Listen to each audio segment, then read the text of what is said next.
Welcome to Defense News Plus. Defense Research and Development Organization, the premier defense agency, is preparing for the trial of a new AGNI series missile early next week. A variant of AGNI 1, AGNI Prime, will be test fired from a defense facility of Odisha coast between 28th June and 29th June.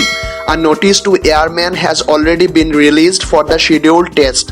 The missile will have a range 1000 km to 1500 km. Preparations are in full swing at the test facility for over a week amid the COVID restrictions. The DRDO had surprised the world after launching 12 missiles within 6 weeks in September and October last year. The AGNI Prime has been developed with the niche technology used in 4000 km range AGNI 4 and 5000 km range AGNI 5 missiles.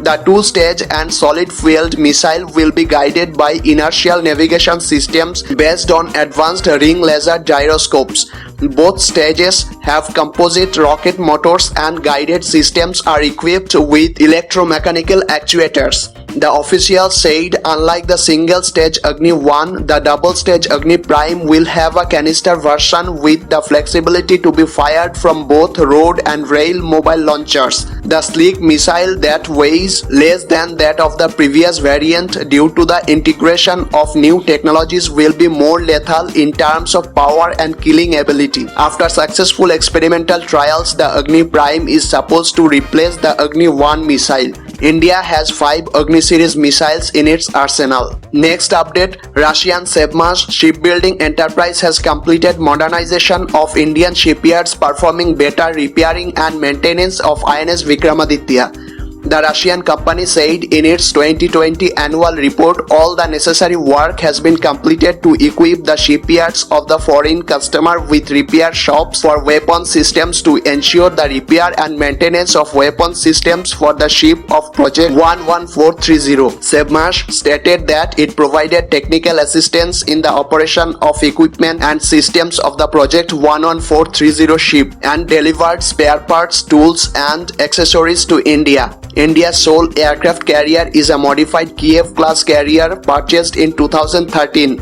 INS Vikramaditya is 284 meters long and a maximum beam of 60 meters. The ship stands about 20 stories tall from the keel to the highest point. The ship consists of total 22 decks and can accommodate around 1600 personnel. Next update, the army, which have a massive shortfall of light utility helicopters with the aging fleet of Cheetah and Chetak helicopters, will get the first batch of 6 domestic light utility helicopters by December 2022.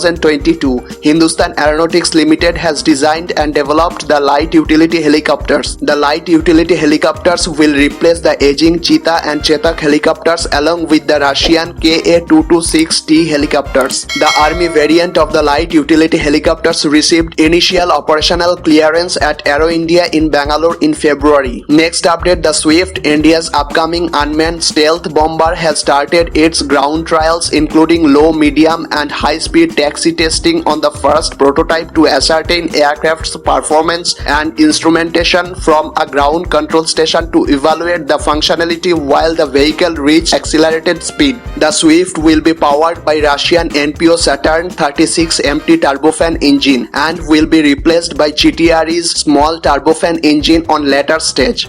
If ground data collected are validated as per the parameters, then the flight test might be carried out in next few weeks. DRDO supplied retractable landing gear systems for the Swift program designed and developed by the Combat Vehicle Research and Development Establishment earlier this year. Swift will be used to gather data on the controllability of flying wing configuration and autonomous takeoff and landing technology. Next update, the Defense Ministry signed a contract with Goa Shipyard Limited on Tuesday for the construction of 2 pollution control vessels for the Coast Guard at a cost of around 583 crore rupees. Goa Shipyard Limited will design and develop the ships.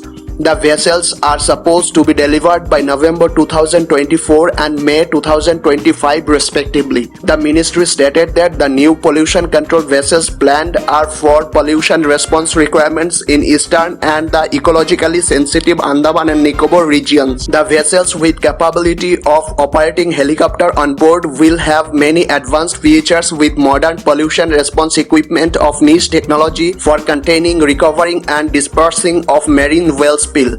The Indian Coast Guard currently possesses 3 pollution control vessels in Mumbai, Visakhapatnam and Porbandar to carry out dedicated pollution surveillance, well spill monitoring, response operations in the exclusive economic zones and around islands. Next update, Defence Minister Rajnath Singh will visit the Cochin Shipyard Limited on 25th June to review the progress of indigenous aircraft carrier. The Defence Minister's two-day Kochi visit comes in the wake of delay in the INS Vikramaditya sea trials. The trials were planned within early 6 months of this year, but it got delayed due to the pandemic.